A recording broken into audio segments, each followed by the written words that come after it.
The challenge of innovation requires companies to drive two engines of growth. Engine one is all about today's customer. It's your core business. It's your core proposition. It's how you're delighting those individual customers and growing with them. Engine two is about tomorrow's customers and tomorrow's capabilities in new markets with new competition. You need both of these engines to be firing over the long term. Engine two is very different. It's about creativity.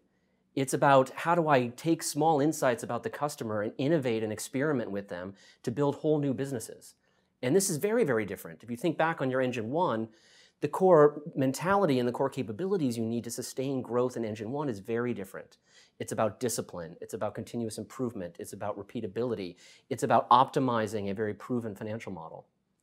Engine two is experimentation. It's agility. It's about taking bold steps into the future, not knowing actually where this is going to play out and how you're actually going to get all your financial returns back initially.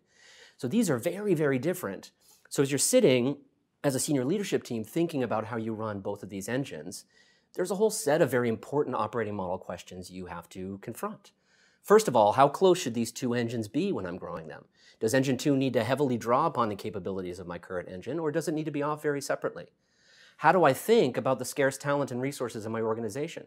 How do I allocate them across these two engines? And in fact, do I need an entirely different set of talent, different culture to really foster engine two?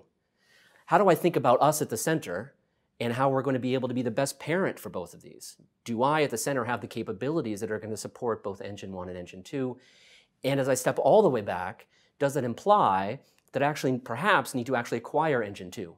Because in my current setup, it's going to be so hard for me personally to cultivate that new engine of growth.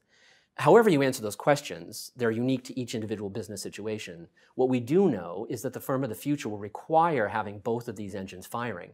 Eventually, engine one stalls. Eventually, engine one can no longer deliver the growth. And if you're not investing and thinking about engine two early enough, you won't be able to sustain growth into the future.